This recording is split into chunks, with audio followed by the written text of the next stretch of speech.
Oi, pessoal! Estamos aqui mais uma vez com o programa Diversas, o Direito por Elas, ainda gravando remotamente de casa, atendendo às recomendações da Organização Mundial da Saúde.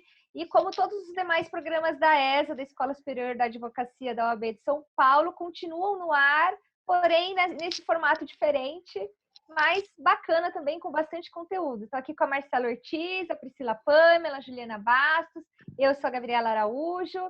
E hoje nós vamos falar, já que a gente está nessa situação, né, todo mundo em casa, por conta dessa pandemia da coronavírus, a gente ainda tem que falar sobre o tema, porque é um tema que está afetando a todos nós.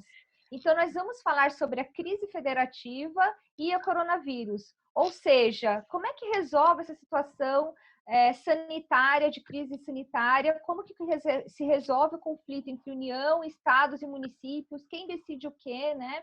Está na pauta, a gente tem acompanhado direto nos noticiários.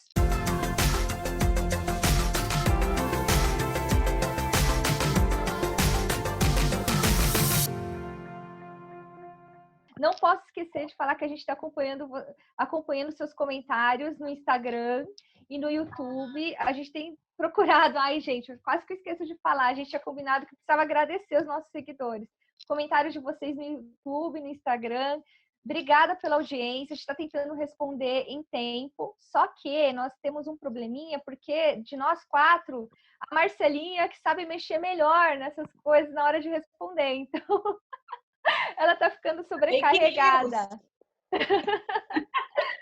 Então é isso, mas voltando, Pri, você podia comentar aí com o pessoal sobre a medida provisória, e esse debate que teve, né? Até depois teve uma DI, aí não sei se outra pessoa pode comentar para não ficar também só você falando sobre o tema. Vou montar aqui, gente, que eu tô com uma obra aqui em cima e tá uma martelada insuportável. Vai, Pri. Vamos lá. Olá a todas e todos. Sobre essa medida provisória, a 926 de 2020, ela foi editada aí logo para poder trazer diretrizes para o enfrentamento da pandemia, né?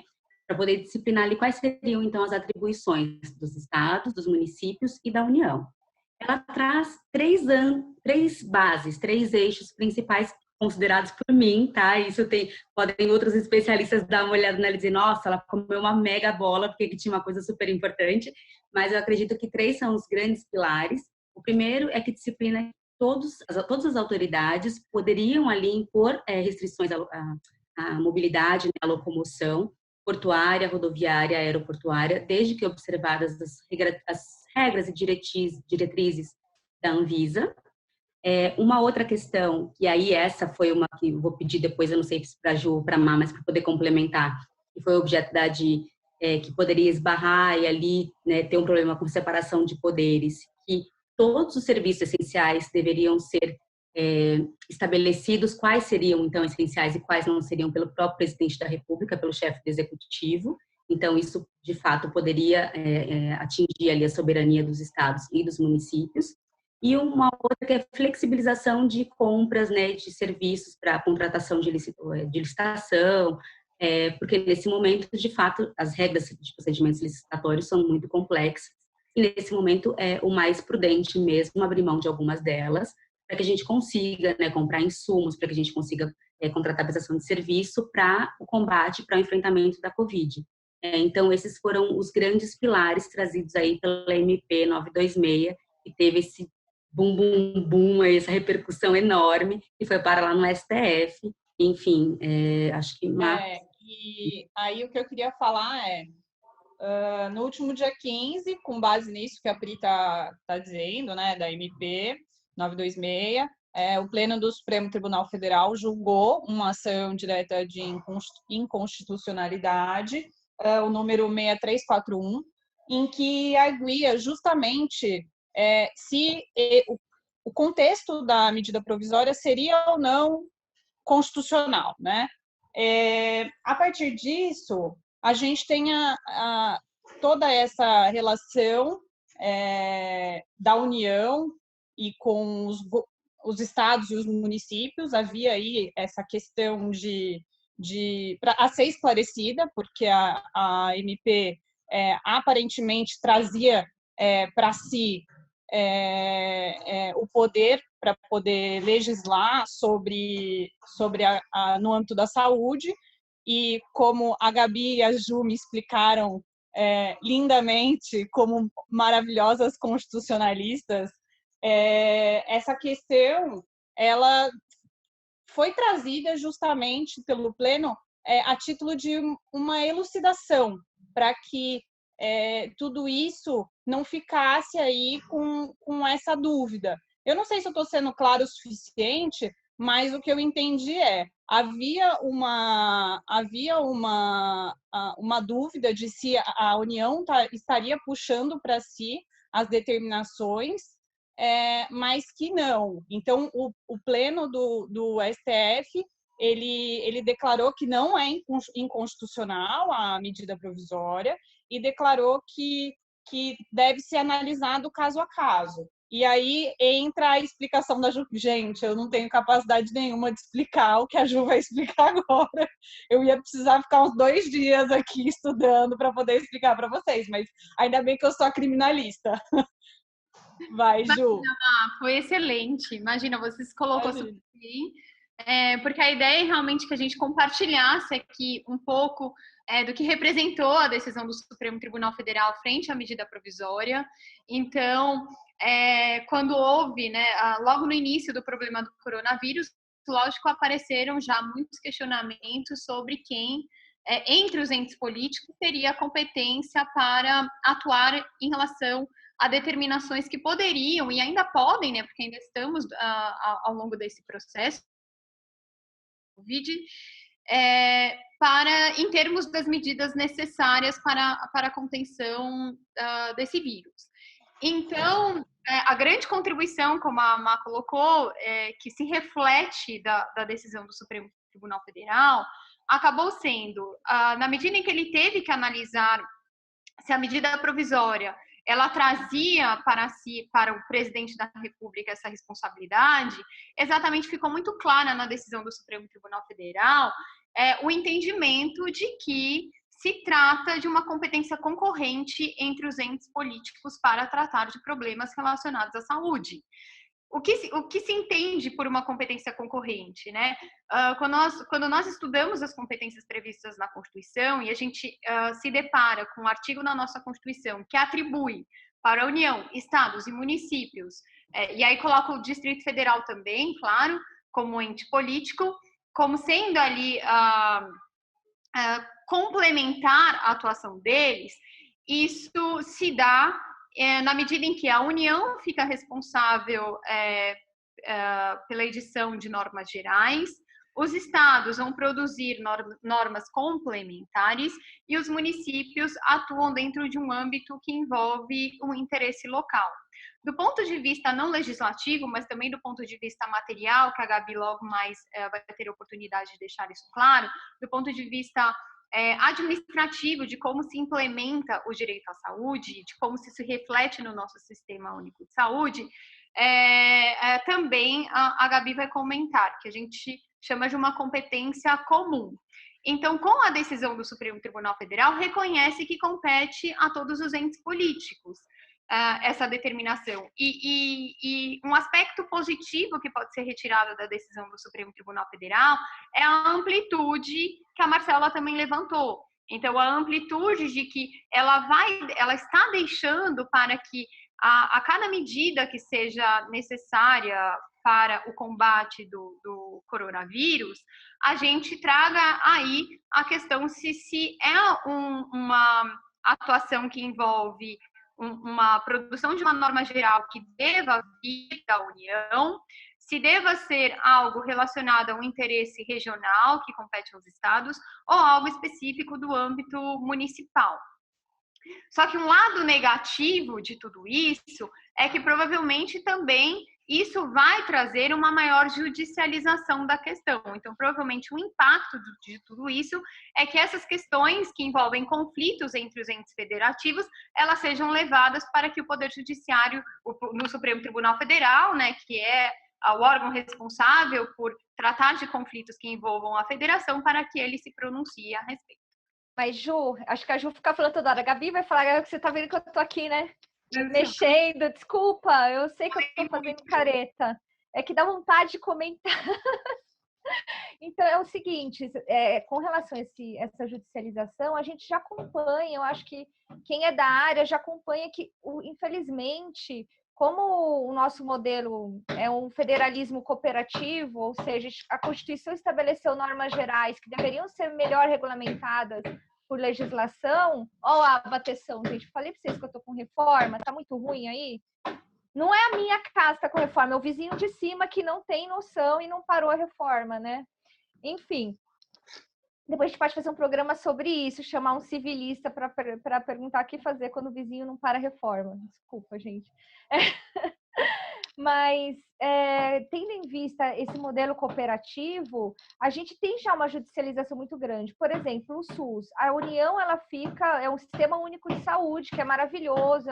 Tem, assim, o Brasil é pioneiro nesse sistema de saúde. Até o Obama tentou replicar lá nos Estados Unidos, sem muito sucesso, mas ele se inspirou em nós, né, modéstia à parte. Então, a União é responsável por gerir os recursos da saúde, pela gestão do sistema, mas quem presta assistência mesmo são os municípios, né? O atendimento emergencial, o primeiro atendimento. E os estados, o atendimento da saúde é mais suplementar, para casos graves de maior complexidade. Então, já existe uma divisão aí, só que, na prática, sempre acaba tendo conflito, porque os municípios acabam ficando sobrecarregados e, às vezes, joga tudo para o município e o Estado não presta assistência. Enfim, já é muito judicializado, inclusive com relação aos medicamentos, enfim. Mas o problema é o seguinte, como judicializar quando a questão envolve direitos individuais, né, Juva? Porque agora a gente está nessa questão, quarentena, quem estabelece quarentena, quem não estabelece, é o Estado que impõe, é o município. Eu não sei se você poderia entrar também nessa questão. E eu vou mutar aqui, porque esse barulho deve estar atrapalhando você. Peraí. Uma questão que nós levantamos aqui entre nós, e que seria, portanto, né, importante da gente comentar aqui com todos vocês, é exatamente esse ponto que envolve o conflito de direitos fundamentais e que normalmente é a base de muitos questionamentos e dúvidas que acabam surgindo no nosso dia a dia e que se envolve também essa questão da competência dos entes políticos. Então, não só em termos de se é possível a restrição de determinados direitos fundamentais, até mesmo como a liberdade de locomoção, né, que é um dos pontos onde se questiona, mas também de quem seria o ente político responsável para atuar nesse sentido. E quando se trata de direitos fundamentais, é possível, nenhum direito fundamental ele é absoluto, então é natural que, casuisticamente, aconteça um conflito entre eles. O nosso problema de saúde, hoje, ele traz a saúde, que é um direito fundamental social garantido pela nossa Constituição, mas ao lado dele, ele tem exatamente colocado ao lado dele conflitos entre ele e outros direitos fundamentais também garantidos constitucionalmente.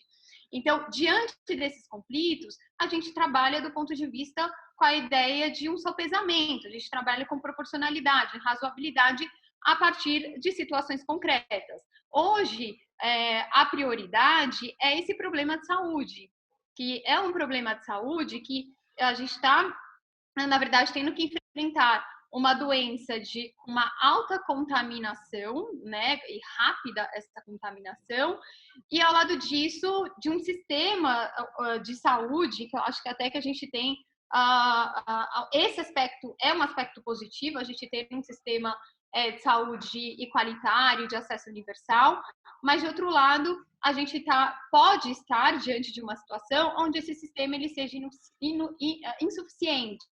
Lógico, existem críticas que o sistema ele já era insuficiente antes, mas agora, por questões técnicas e necessidades específicas, disso também se tornar algo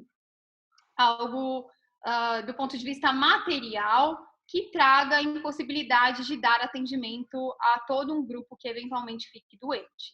Então, esse é o direito à saúde com o qual a gente está tendo que combater. Então, a gente tem que levar em consideração toda essa realidade para a gente trabalhar como ficam os outros direitos fundamentais, os quais a gente vai ter aqui a oportunidade de levantar em relação a alguns pontos, né? O que eu queria falar, só rapidamente, puxando um pouco o gancho do que eu falei, o que a Ju explicou sobre essa questão da competência concorrente, por exemplo, uma suposta obrigatoriedade no estado de São Paulo, ou enfim, outros estados, para que se usem máscaras para que a gente saia na rua ou em estabelecimentos comerciais, etc. A gente já vê isso acontecendo em alguns municípios do país. A gente já tem informação de que em Belo Horizonte isso foi implementado e, se eu não estou enganada, acho que Florianópolis, enfim. E a gente tem alguns municípios também já do estado de São Paulo que estão fazendo isso. E exatamente é o que a Ju acabou de falar, é exatamente esse o melhor exemplo para a gente mostrar essa questão da competência concorrencial. E aí a pergunta que fica é: como que isso vai ser implementado pelos estados, né? Até porque a gente sabe que isso numa situação, claro, emergencial, mas também porque a gente está no momento em que estão sendo definidas aí as competências dos estados, dos municípios, etc.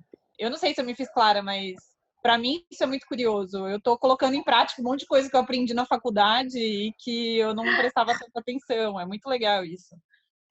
Mas é muito louco, falando, né, aqui de competência, de um esbarrar na competência do outro e tudo mais, mas o quanto também essas regras, por vezes, em alguns casos específicos, elas são flexibilizadas. Por exemplo, aglomeração de pessoas, nós tivemos, né, no final de semana, tivemos o presidente que compareceu à manifestação, que lá estava tossindo, sem os protocolos determinados pelo Ministério da Saúde, sem os protocolos determinados pela Organização Mundial da Saúde, e aí pegando na mão de manifestantes, pegando nos celulares para poder fazer selfie. Então, o grande questionamento que eu acho que a gente tem que ter também é que, para além de todas essas regras, né, de estabelecimento de competência concorrente, saúde, tudo mais, tá tudo lindo, mas quando isso acontece, como é que as coisas ficam, né? Que, assim, a quem que a gente se socorre para poder entender se essa postura está correta, se não está, se ela está ali esbarrando nas determinações da OMS, se ela pode esbarrar nas determinações da OMS, se ela pode contrariar as determinações do próprio Ministério da Saúde, que é para evitar tudo isso. Então, por exemplo, acho que, enfim, não sei se, acredito que sim, deve estar muito se falando no crime do artigo 268 do Código Penal. E ele diz que é o quê? Ele é infringir determinação do poder público destinada a impedir a introdução, a propagação de doenças contagiosas. Esses atos nas manifestações, de alguma forma, eles podem, eventualmente, ser enquadrados nesse artigo, porque nós estamos num momento de isolamento social, né, determinado pelas organizações de saúde, inclusive pelo próprio Ministério da Saúde do nosso país, né, então não está resvalando aí, não estamos encontrando problema de soberania, mas nesses atos nós estamos com esse aglomerado de pessoas que podem, eventualmente, estar ali impedindo, né, a introdução, que podem estar propagando, né, a doença, pode ser agente de contaminação. Então, nós estamos falando de tantas competências, mas na prática, assim, como é que a gente lida com tudo isso, né? Eu estou porque crime, né? Você já pensa, você olha, ou a pessoa pode, não que eu estou dizendo que seja, mas eventualmente pode ser enquadrada uma conduta ou outra, e tem todas essas regras de competência, e tem regra de soberania, a gente está ali, tem medida provisória para poder estabelecer quem manda em quê, e tem que ter máscara, não tem que ter máscara, mas no final de contas a gente está meio ainda muito perdido, né? Essa é a minha sensação. Eu acho que, até como a Ju já tinha falado, complementando um pouco também nas falas da Ju, a saúde pública, a assistência pública, ela compete a todos os entes federativos. Por isso que eu falei do cooperativismo da cooperação federativa. Então, a União é responsável pela saúde, os estados são responsáveis pela saúde, os municípios são responsáveis pela saúde, mas se não existe uma coesão sobre como combater uma pandemia, né, uma crise sanitária mundial, realmente fica difícil. E aí, por isso, essas atitudes que você comentou do presidente da República, algumas pessoas têm até debatido, não sei se vocês... a gente poderia até entrar um pouco nesse tema, Pri, já que você levantou, tem debatido se não seria caso de crime de responsabilidade, porque existe aí um descompasso das atitudes dele com relação às recomendações da Organização Mundial da Saúde e também com relação ao que determinam as portarias do próprio Ministério da Saúde, que é, em tese, liderado, é da equipe dele, né? É uma indicação do governo federal. Então, assim, o que se diz? Primeiro, com relação à participação do presidente da República em manifestações, e foram 2 vezes, uma no começo da pandemia e outra depois, agora, recentemente, seria crime de responsabilidade, se entraria no artigo 85. Aí também se falou sobre a questão de ele promover as aglomerações, acho que ele foi numa padaria, se isso também não entraria dentro de atentado à saúde pública, né? Que entraria aqui o inciso 3 do artigo 85 da Constituição Federal diz que é crime de responsabilidade do presidente da República o que atente contra o exercício de direitos sociais, saúde é direito social. E também com relação aí, depois que você até falou do artigo, esqueci o artigo do código que você comentou, se não seria também... 268, que também é crime contra... 268, se seria um crime comum, que também ensejaria aí... mas acho que a Ju poderia falar melhor, Ju. Eu entrei aqui numa parte que, se você quiser comentar um pouco também, não sei se você acompanhou essas discussões, as pessoas estão discutindo muito isso, sobre se é ou não um caso de impeachment. Também não quero aqui dar nenhum juízo de valor, só estou falando tecnicamente. O que você acha? Eu acho que a discussão ela deve se dar dentro de um conhecimento do que envolve a liberdade de expressão e o direito de reunião. Então, em um Estado democrático de direito, acho que um dos pilares do Estado democrático de direito, que é esse assinalado pela Constituição de 88, faz parte desses pilares a liberdade de expressão e o direito de reunião. O direito de reunião, ele tem uma associação intensa com a própria liberdade de manifestação do pensamento. E por conta disso, então, como que se dá o exercício desses direitos hoje frente à pandemia? Então, mais uma vez, a gente tem um daqueles exemplos onde a gente vai ter que trabalhar com conflito entre direitos fundamentais, onde eu tenho saúde, mas eu tenho direito de reunião e eu tenho a liberdade de manifestação do pensamento.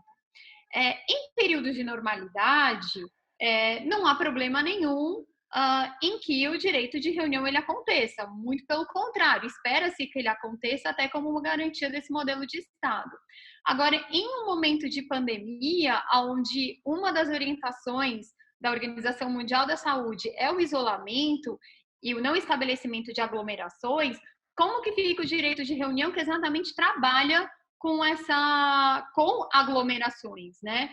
Então, acredito que eu, aqui neste caso, entenderia por uma restrição temporária por conta desse direito, a não ser que se encontrasse aí algum mecanismo de cedência recíproca destes direitos, de modo a viabilizar o exercício do direito de reunião sem a existência de aglomerações, tá? Então, não sei como que ficaria isso dentro desse contexto. Uma coisa também é a gente situar que o povo ele pode realizar isso, então não existe nenhuma restrição. Então, se o povo quiser sair nas ruas, não temos nenhuma restrição impositiva hoje que tornou isso obrigatório. Então, por enquanto, é uma recomendação da Organização Mundial da Saúde e por conta disso esse é um lado, e por conta disso, outra questão se levanta, que é a figura do presidente, que aqui foi ressaltada. Então, acho que a colocação do presidente dentro desse contexto, ela faz com que a gente tenha que refletir a posição particular que ele assume, até como exemplo, né, como foi levantado aqui, frente aos ditames constitucionais. Na verdade, eu acho que também tem a questão, não sei se você quer só comentar rapidamente, sobre a postura, acho que a Ju bem fez esse gancho, do presidente da República, a partir do momento em que ele participa, eu acho que o mais grave aí, quando a gente fala em crime de responsabilidade, é quando ele participa de manifestação que vai contra as instituições, né, contra o Congresso Nacional. Acho que é mais também, além da aglomeração, Ju, tem o mote, né, os motivos dessas manifestações. Eu acho que a gente tem aqui duas questões. Uma, que eu gostaria de enfatizar, né? A primeira, uma coisa que a Pri falou, que a gente precisa de um exemplo do cargo máximo no governo, né, instituído no governo. Então, o cargo máximo do executivo, que é o presidente da República, ele deveria dar o exemplo do que diz o próprio Ministério da Saúde dele. Então, a partir do momento, no meu ponto de vista, a partir do momento que ele vai para uma aglomeração, ele está contribuindo aí para que determinada postura não seja adotada por outras pessoas, porque esse é o exemplo que ele está passando. E a segunda coisa que eu queria falar é o que a Gabi acabou de introduzir, que é a questão aí dos crimes de responsabilidade, e isso seria elegível para um processo de impeachment. Hoje a gente sabe que estão para serem analisados pelo presidente da Câmara, o Rodrigo Maia, 16 pedidos de impeachment. Então, a gente vai ter aí, claro, um desenrolar para essa história, e a pergunta que fica é se esse é um momento adequado para que ocorra um processo de impeachment no país, porque aí eu vou dizer qual é a minha opinião. Na minha opinião, ele cometeu, sim, determinados crimes de responsabilidade, então ele poderia passar pelo processo de impeachment. Porém, a gente precisa avaliar se isso é a melhor coisa para o nosso momento atual. E é isso. Eu acho que a crise política maior do que a gente vive é bem complicado, porque para combater tantas crises, né, apagar tantos incêndios, a gente já não tem mais braços, né? A gente já não tem bombeiro, já não tem água, já não tem estrutura suficiente. Então, é muito complexo, por isso que a gente precisa sempre, todo mundo aqui, exigir dos nossos representantes que tenham posturas condizentes com as determinações para que as nossas vidas não estejam mais em perigo, né? O negacionismo não vai nos levar à salvação, não vai nos levar a lugar algum. Mas nós já falamos muito e hoje não vai ser a Gabi que vai encerrar, porque eu tô com a palavra e vou acabar por aqui. É um prazer, né? Mais uma vez gravar para vocês. Continuem nos seguindo, façam os comentários, a gente vai responder na medida do possível. Marcela, digo nós, sendo ela. E, enfim, mais uma vez, obrigada e um beijo a todas e todos. Tchau, pessoal. Obrigada. Obrigada. Divulga a nossa página, né? No Instagram. Deem likes e podem deixar comentários que eu respondo. Beijo. Tchau.